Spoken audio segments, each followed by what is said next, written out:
একটু করে তিলে তিলে খেয়ে খেয়ে মেরে ফেলছে। ডক্টরের কথা মতো বৃষ্টির পুরো চুলটাই আজকে কেটে দিতে বাধ্য হলাম। সরি, কেটে দিতে না, পুরোপুরি চেঁচে দিতে। কারণ ডক্টর প্রায় 2 মাস হয়ে গেল, 2 মাস ধরেই আমাদের একটা কথাই শোনাচ্ছে আর অপমান করছে যে আপনারা এখনও চুলটা কেটে দেননি কেন। প্রায় 2 মাস লেগে গেল বৃষ্টিকে কনভিন্স করানোর জন্য যে চুলটা কাটলে ওরই শরীরের জন্য ভালো হবে। যেদিন চুল কাটবো তার আগের দিন সর্দির আসার কথা ছিল, তো সেই কারণে ভাবছিলাম যে সর্দিকে কিছু স্ন্যাক্সে করে খাওয়াবো, কিন্তু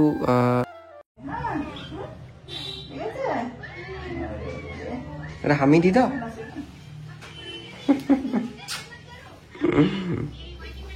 সর্দি চলে যাচ্ছে, সেই জন্য আমি রেডি করছিলাম। আর দেখো সর্দি এসছে, দেখা মনটা খারাপ হচ্ছে না? মনটা খারাপ হচ্ছে? মনটা খারাপ হচ্ছে তোমার? মন খারাপ বলে কিছু নেই রে বাবা, সবকিছু আনন্দ, সবকিছু দেখা করতে অর্কর সাথে বৃষ্টির সাথে। সর্দি না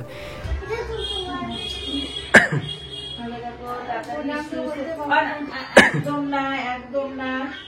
তুমি করো, ভালো থাকো, তাড়াতাড়ি সুস্থ হও। আমি মাঝে মাঝে ফোন করলে ভালো কথা বলো, মনে করতে তোমাকে কেন। অর্ককে দেখে না আর বৃষ্টিকে দেখে প্রচণ্ড পরিমাণে কাঁদছিল, বিশেষ করে বৃষ্টিকে দেখে। সর্দি একটা কথাই বলছিল যে মেয়েটা কেমন এলো আর কেমন আছে এখন। প্রায় 1 বছর আমাদের হয়ে গেল শিলিগুড়িতে, কিন্তু দেখো যখন এসছিলাম তখন বৃষ্টি কত সুন্দর করে হাসি খুশি থাকতো, আর এখন দেখো প্রায় 1 বছর শেষ হতে যাচ্ছে আর বৃষ্টির অবস্থাটা দেখো কীরকম হয়ে গেছে। যে মেয়ে আগে হাসি খুশি থাকতো, কত মজা করতো আমার সাথে, কত ঝগড়া ঝামেলা আমরা কত করতাম, কিন্তু দেখো এখন এতই হয়ে গেছে, এখনও যখনই কথা বেরোয় না খালি চোখ দিয়ে জল পড়ে আর কিচ্ছু না। আর এখন যারা যারা ওর সঙ্গে দেখা করতে আসে তারাও কথা বলবে কি, তারা ওকে দেখেই কেঁদে ফেলে। শুধু একটা কথাই বলে যে তোমাকে কত আগে থেকে আমরা দেখছি, যখন তুমি কলকাতা থাকতে তুমি এত কষ্ট করে নিজের ছেলেকে মানুষ করতে, নিজের ছেলেকে মানে তোমাকে দেখতে এত ভালো লাগতো না, কিন্তু এখন তোমাকে এই পরিস্থিতি থেকে সত্যি বলছি আমরা নিজেরা ভেঙে পড়েছি। কোনো দিন ভাবিনি যে তোমাকে এই পরিস্থিতিতে বা এই অবস্থায় তোমাকে দেখবো। আমার যজন টিউশন যারা পড়ে তাদের গার্জেনরা যখন ওকে দেখতে আসে, দেখো বেশিরভাগ সবাই কম বেশি শিলিগুড়িতে হোক বা আমাদের আশেপাশে হোক বা আমার যে টিউশন পড়ে মোটামুটি ওকে সবাই চেনে। তো যখনই চেনে না, মানে ওকে মানে খোঁজ খবর নেই। ইভেন যে আমি এখানে দোকানে কাজ করতাম, সেই দাদার দোকানে গিয়েছিলাম রিসেন্টলি, তো সেই দাদাও বলল যে আমি তোমার ওয়াইফের ভিডিও দেখলাম, তো কি হয়েছে ওর, মানে এত ভালো মানে ছিল, বাজার যেত, বৃষ্টি আমার সঙ্গে বাজার হাট যেত, তো কী আর বলবো বলো, কিছু তো বলার নেই। তো এইখানে দেখো বৃষ্টির চুলটা কাটছি আর কাটতে দিচ্ছে না, ওর আর অন্ত করছে কাটবো কি কাটবো না, কাটবো কি কাটবো না। স্বাভাবিক ব্যাপার, একটা মেয়ের না চুলই তার সব কিছু হয়। আর চুলটা যখন কাটছি না নিজেরই খারাপ লাগছে, যে মেয়ে 1 মাথা ভর্তি চুল, আমি বারবার করে শুধু মাথায় একটা কথাই ঘুরছে, সেই বৃষ্টি 1 মাথা চুল। তোমাদের বৃষ্টি আগে দেখেছো, তারও আগে ওর বিশাল বড় চুল ছিল আর ওর মুখটা এত সুন্দর ছিল।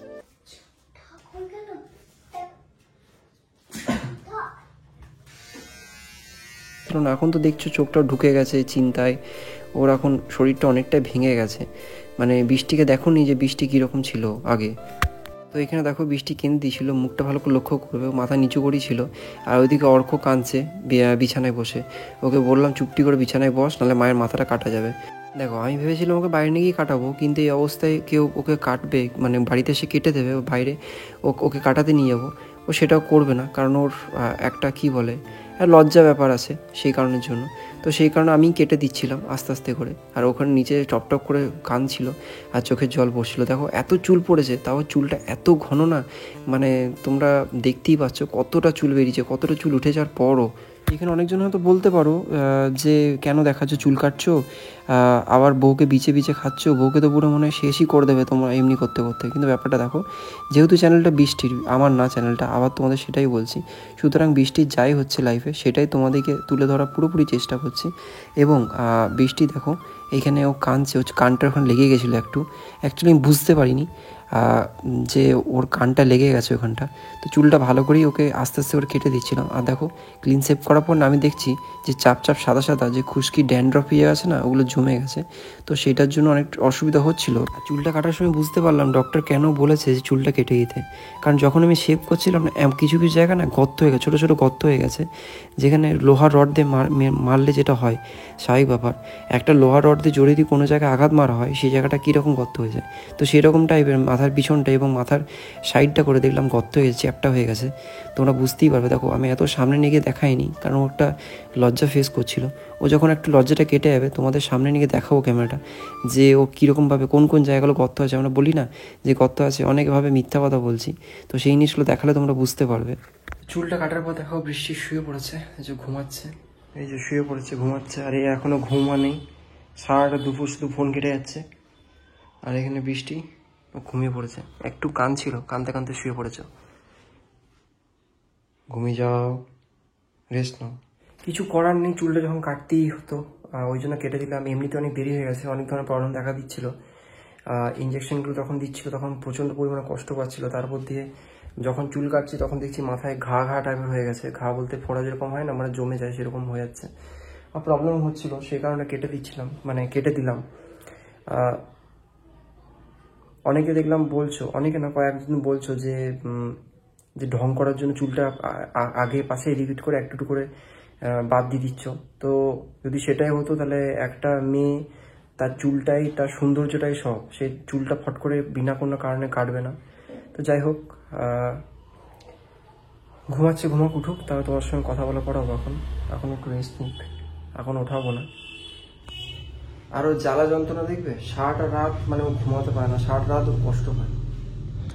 সেই জন্য হট ব্যাগ দিতে হয়।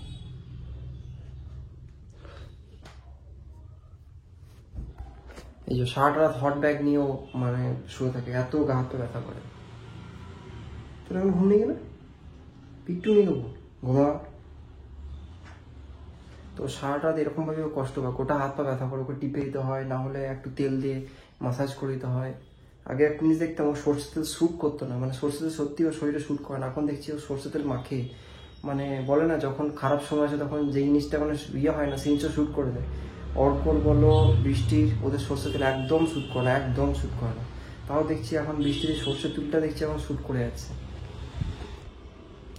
তো ওকে অনেক বোঝানোর পর, আমার কথা তো শুনতেই চাইছিল না, বুঝতেই চাইছিল না। কত বুঝিয়ে লাস্টে বাবা বোঝানোর পর ও বুঝে তারপর চুলটা কাটলো, যে চুল আবার উঠে যাবে, চুল নিয়ে চিন্তা করার কিছু নেই।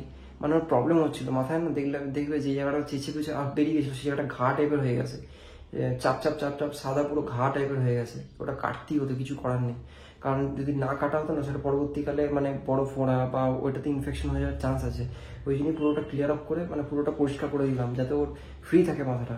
ওর অসুবিধা হচ্ছে মাথা, কারণ টাকলা মাথা, একটা এত বড় মেয়েকে টাকলা মাথা, মানে বুঝতে পারছো, মাথা ক্লিন শেভ করা আর চারটিখানি মামুলি ব্যাপার না, বুকের উপর পাথর রেখে মানে এই জিনিসগুলো করা মানে করতে হয়। অর্ক না বা 5 বছরের বাচ্চা না যে ওকে বলে দেবো শুনে নেবে। কারণ অর্ককে যখন চুল কাটাতে যায় না, যদি বলি অর্ক ক্লিন চুলটা কেটে নে, পুরো মানে টাক হয়ে যায়, ও 10 বার কাঁদবে, বলবে যে না কাটবো না, করবো না। তো সুতরাং এত বড় মেয়েকে মানে করা, ওকে রাজি করানো, কারণ ও মেন্টালি মানে স্টেবল ছিল না যে চুলটা কাটার জন্য। বলছিল কাটবো কি কাটবো না, করবো কি করবো, মানে আর দুনো ভাবছিল। তাদের চুল বেরোচ্ছে বেরোক, না বেরোলো না বেরোক, কিন্তু করার হতো, দেখতেই পারলে। ঠিক আছে, কোনো ব্যাপার না। এত যখন মানে শরীর খারাপ, বিপদ আপদ ওভারকাম করতে পেরেছি, এটা নিশ্চয় অবভিয়াসলি ওভারকাম করতে পারবো। টাইম লাগবে, টাইম ঠিক হিল করে দেবে। সেই হিলিং প্রসেসে যখন যাচ্ছি, দেখা যাক কতটা মনে চোখ দিয়ে, কতটা কি করে। জানি না তোমাদের চোখে বৃষ্টি কতটা মানে স্ট্রং, তবে হ্যাঁ আমার চোখ দিয়ে আমি বলবো যে ও প্রচণ্ড পরিমাণে স্ট্রং। কারণ এত দূর এগোতে পেরেছে, এত কিছু নিয়ে বুকের মধ্যে চাপা রেখে, কত মানুষ কত কথা বলেছে, কত ওকে ছোট করার চেষ্টা করেছে, যে তুই দোষী, তুই খারাপ, ওকে নিচু করতে চেষ্টা করেছে। কিন্তু তাও ও মনের শক্তি দিয়ে যে একটা কথা, আমাকে উঠে দাঁড়াতে হবে, আমাকে ঘুরে দাঁড়াতে হবে, আমাকে প্রুভ করতে হবে যে না আমি কিছু করতে পারি। প্রতিটা মানুষ যখন আসে মানে জন্ম নেয় বা করে, তার প্রতিটা একটা কি বলবো, তার একটা থাকে যে আমি এই জিনিসটা আমার করতে হবে লাইফে, এম থাকে, ঠিক এম থাকে। তো সেই জিনিসটা ওর মধ্যে আছে যে না আমার করতে হবে জিনিসটা, আমাকে এখানে এগোতে হবে, আমাকে এখানে মানে আমি এখানে আরামের জন্য না, যতদিন শরীর চলছে ততদিন আমাকে কাজ করে যেতে হবে, খেটে যেতে হবে। সুতরাং মানুষ যা বলছে, মানুষ তো বলতে থাকবে। ইভেন যখন বৃষ্টি চুলটা কাটছিলাম, ওকে ফোন দিয়ে বিছানা বসিয়ে রেখেছিলাম, ও পর্যন্ত কাঁদছিল, মা তোমার কেমন লাগছে, আর মায়ের চেঞ্জটা কেমন লাগছে। ও মানে মাকে ধরে কন্টিনিউ মানে ও কেঁদেই যাচ্ছিল। তো ওকে বোঝানো হলো না ঠিক হয়ে যাবে, মা এখন চিন্তা করার কিছু নেই। তো ওকে অনেক বোঝানোর পর মানে ভাবো বৃষ্টিও কাঁদছিল কিন্তু অতটা দেখাচ্ছিল না, ও কাটতে দিতে চাইছিল না। একবার কাটছিলাম, না কাটবো না, কাটছিলাম কাটবো না, কারণ ট্রিমারটা আমি কিনে এনে রেখেছিলাম অনেকদিন ধরে, নুকি নুকি কিনে এনেছিলাম, ওকে বলিনি কারণ মানে দেখালে তখন জিনিসটা ভয় পেতো, সেই জন্য কিনে এনে রেখে দিয়েছিলাম। কারণ জানি যখন কাটতে হবে বাড়িতে, আর বাইরে নিয়ে কাটাতে পারবো না, বাইরে নিয়ে গিয়ে কীরকম মানে করবে, রিয়াক্ট করবে, সেই জন্য বাইরে নিয়ে যেতে পারবো না, ওই জন্য ঘরেই নিয়ে এসেই কাটালাম। তো ভাবো না, প্রায় 3 মাস, 2 থেকে 3 মাস হতে গেল। চেন্নাই থেকে এসেছি অক্টোবরে 1-2 তারিখ করে এসেছি, অক্টোবর নভেম্বর, হ্যাঁ প্রায় 2 মাস হতে গেল, 2 মাস শেষ হয়ে গেল, 3 মাস ঢুকতে যাচ্ছে। তো তখন ডক্টর বলেছিল চুলগুলো কেটে দিতে, এতদিন হয়তো একটুগুলো বেরিয়েও যেত।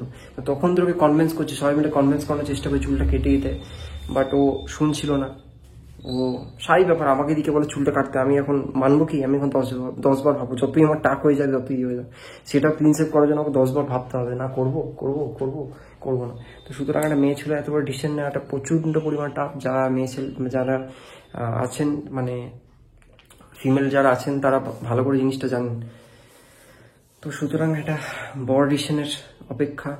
কখন যাচ্ছি একটা জায়গায়, তোমাদের বলেছিলাম একটা বড় ডিসিশন নিতে চলেছি, তো সেটার জন্য আমি যাচ্ছি, কিছু কাজ আছে, ওই কাগজপত্র,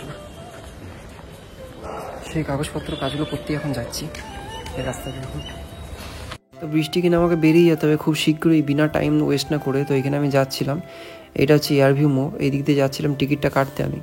তো সময় হাতে খুবই কম, তাই তাড়াতাড়িতে যা টিকিট পাচ্ছি সেটা আমি নেওয়ার চেষ্টা করছি। আর এখানে দেখো, এটা হচ্ছে এই রোডটাতে আমি যাচ্ছি, এখানে দেখো টিকিটটা কাটা হয়ে গেছে।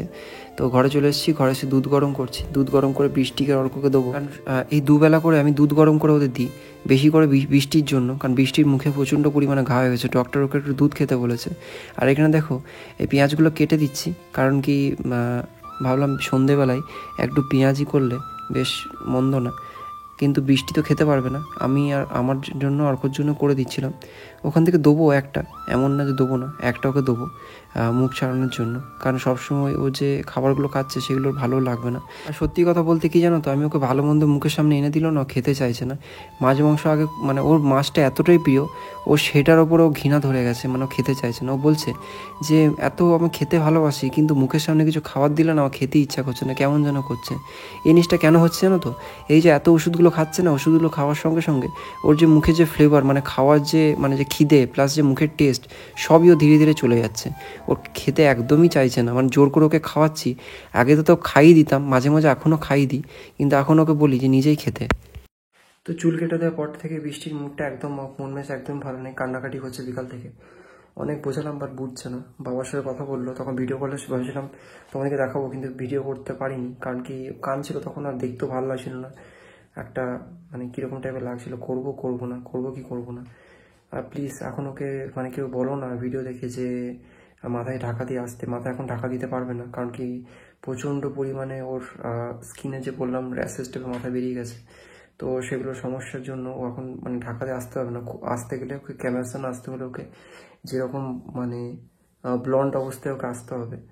তো আর তারপরে একমাত্র রোদে বাইরে বেরোলে তখনই ঢাকা দিতে পারবে, এমনি না হলে ঢাকা দিলে ওর আরও সমস্যা দেখা দেবে। সেই কারণে মানে ওর যে হাওয়া, মাথায় হাওয়াটা ওর লাগতে হবে এখন, কারণ না হলে প্রচুর সমস্যা হয়ে যাবে। কারণ ওই জন্যই মেনলি চুলটা কাটা, কি ওর মাথায় হাওয়াটা লাগানো, যে প্রবলেমগুলো হচ্ছে, হেয়ারফল হচ্ছিলো, সেগুলো তো যে ইয়েগুলো আছে ভালো করে ও হাওয়াটা পেতে পারে মাথায়, কারণ একটুতেই ওর মাথা হিট হয়ে যাচ্ছে প্রচণ্ড পরিমাণে, এবং তাতে ওর শরীরটা মানে কষ্ট হচ্ছে আর। তো কালকে সকাল সকাল, সকাল না কালকে বিকাল দিক করে আমরা বেরিয়ে যাবো, সব গোছগাছ করে নিয়েছি। এই তোমার দিদি ভাই বলো,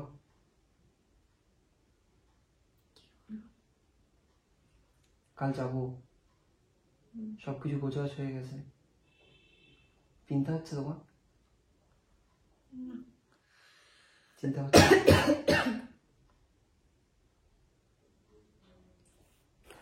তো চুল কাটার পর থেকে বৃষ্টির একদমই মানে মন মেজাজ একদমই ভালো না, কান্নাকাটি করছে।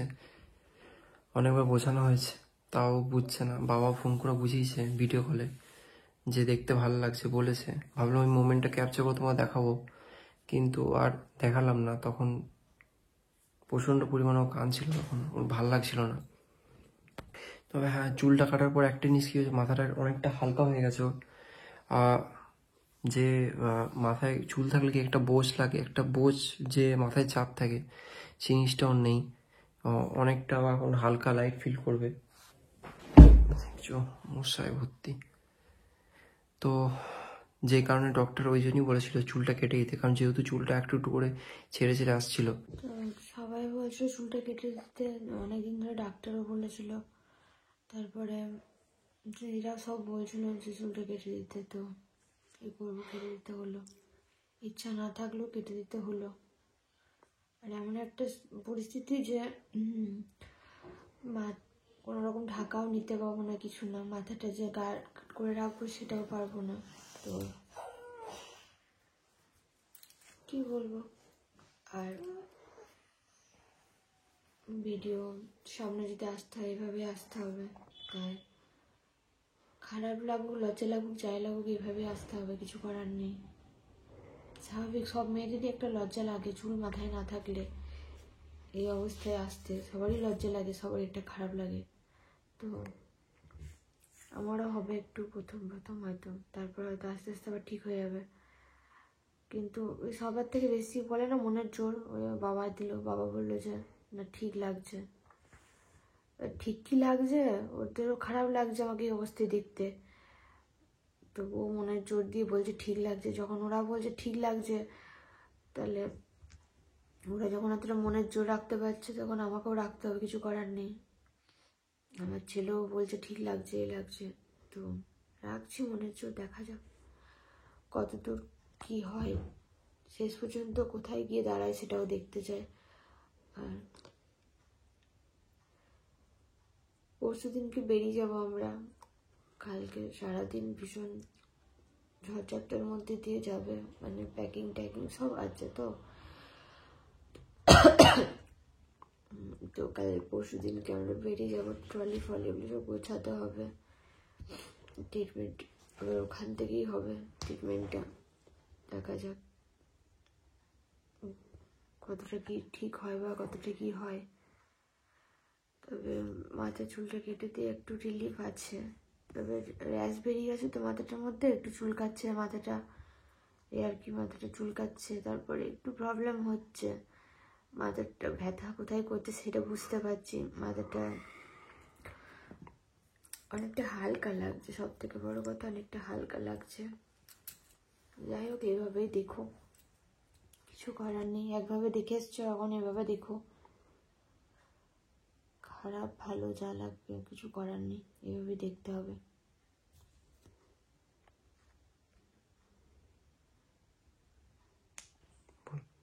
তো আমি তো, তোমরা জানো আমি তো ভিডিও দেখি না। তবে এই যারা দেখা করতে আসে তখন প্রীতমকে বলে সবাই যে যা বলছে বলুক। আমি তো দেখো, প্রথম কথা ইউটিউব থেকে পুরোপুরি ডিটাচ হয়ে গেছি। যতটুকু ভিডিওতে দেখায় ততটুকুই জানি, কে কী লিখছেও জানি না। আর আমার বাবা মা আমাকে কিছু বলেও না ইউটিউবের ব্যাপারে, কি হচ্ছে না হচ্ছে কোনো কিছু না। যেটুকু জিজ্ঞেস করা প্রীতমকে করে যাবতীয়, কারণ এখন প্রীতমই সামলাচ্ছে ইউটিউবটা। তো আর কজন এসেছিলো বলছিল যে যে যা বলছে বলুক, অনেকেই বলবে সিম্প্যাথি। তখন জানতে পারলাম যে হয়তো অনেকে লিখে সিম্প্যাথি এইখান থেকে। তো কে কী করছে আমি সত্যি জানি না এখনকার দিনে ইউটিউবে দাঁড়িয়ে, সিম্প্যাথি কামিয়ে কে কতটা উঠতে পারছে বা কী করছে। তবে একটা জিনিস আমি জানি যে আমার চুলের বিনিময়ে আমার ভিউজ লাগবে না ভাই। আমার অনেক দামি চুল, ভিউজের থেকেও অনেক দামি চুল, ঠিক আছে?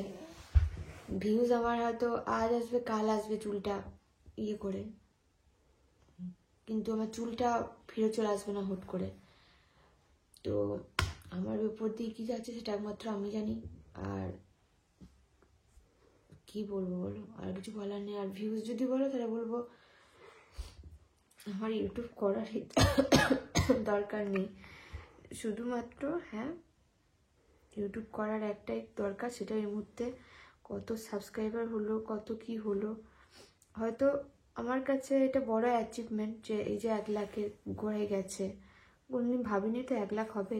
আর এইভাবে হোক, আমি কোনোদিনও চাইনি আমার ইউটিউবের সাবস্ক্রাইবার 1 লাখ, কোনো দিনই চাইনি যে আমি এইভাবে বড় হই। কারণ বড় হওয়ার থাকলে অনেক আগেই এই মানে যদি বলো যে সিম্প্যাথি তাহলে বলবো যে অনেক আগেই আমি অনেক কিছু করতে পারতাম যাতে আমার ইউটিউব চ্যানেলটা গ্রো করে যেত, ঠিক আছে? কারণ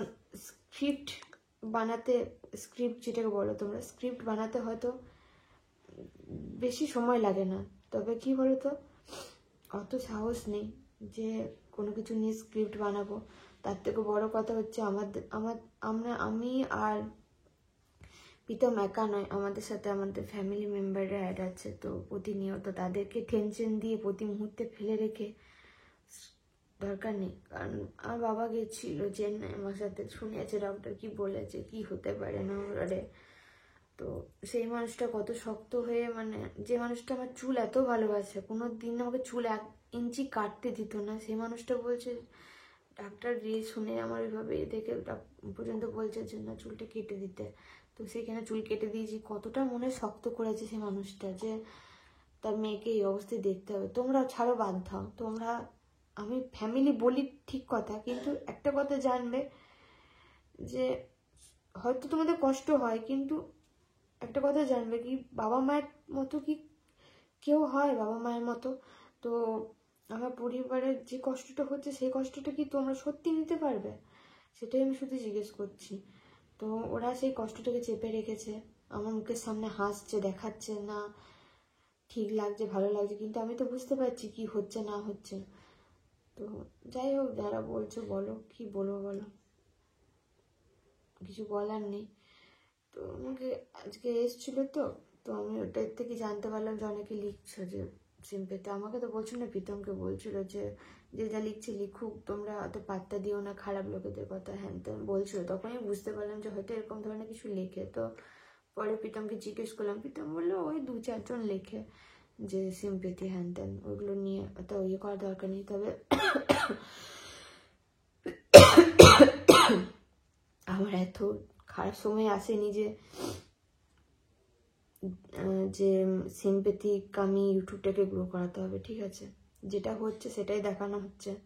যখন ভালো ছিলাম তখন ভালোটা দেখিয়েছি, এখন খারাপ আছে খারাপটাই দেখো। কারণ এই মুহূর্তে যে টাকাটা আসে ইউটিউব থেকে সেটা আমার চিকিৎসার উপরই খরচা হয়, আহামরি কিছু যে ঘর কিনছি, গাড়ি কিনছি, ফ্ল্যাট কিনছি তা তো না। এটুকুখানি বলবো। আর এমনিতেও আমার আজকে চুলটা কাটার পর থেকে এমনিতেও আমার মনটা ভেঙে গেছে, আর কিছু বলার নেই। কারণ নিজেকে কখনো এইভাবে দেখবো তো ভাবিনি। ওই জায়গাটায় দাঁড়িয়ে তোমরা ভেবো চুলটা কেটে দিলে কেমন লাগে। যতই শরীর খারাপ হোক আর যাই হোক, তোমরা যদি নিজেকে আয়নার সামনে দাঁড়িয়ে চুলটা যদি পুরোপুরি তুলে দাও তো তোমাদের কেমন লাগবে একটু ভেবে দেখো। তো আমার মনের অবস্থাটা ঠিক তেমনই এখন। মানে কি বলতো, মানে বাচ্চা মরার ব্যাপারটা আসছে না, কিন্তু আমি কখন মরবো আমি জানি না, কিন্তু আমাকে মানুষ এমনি একটু একটু করে তিলে তিলে খেয়ে মেরে ফেলছে। বাঁচবো কি মরবো সেটা তো ঠাকুরের হাতে, ঠিক আছে? ওটা তো বাদই দাও। এখন যদি আমি নাও মরি তো মানুষ আমাকে কথা শুনি মেরে ফেলবে, এটাই হচ্ছে বড় কথা। তো কিছু যায় আসে না, এটুকুই বলার ছিল। তো বৃষ্টি এখন অনেকটাই ভেঙে পড়েছে। মানে ওকে যদি ক্যামেরার সামনে ও যদি কিছু বলতে চায়, মানে ইচ্ছা করে বলতে চায়, ওকে এখন বলতেই তো মানে ভয় করে। কারণ ও যে কান্নাকাটি করে না, আমার নিজেরই খারাপ লাগে সব থেকে বেশি কথা। আর যাই হোক, এখন মানে ডিসিশনটা নেওয়া হয়েছে, এখন দেখা যাক কি হচ্ছে। আর যা হয় বা ব্যাগটা গুছানো হবে, তো কবে বেরোবো কিসে যাব সবই দেখতে হবে। তো আজকের মতো এইটুকুই।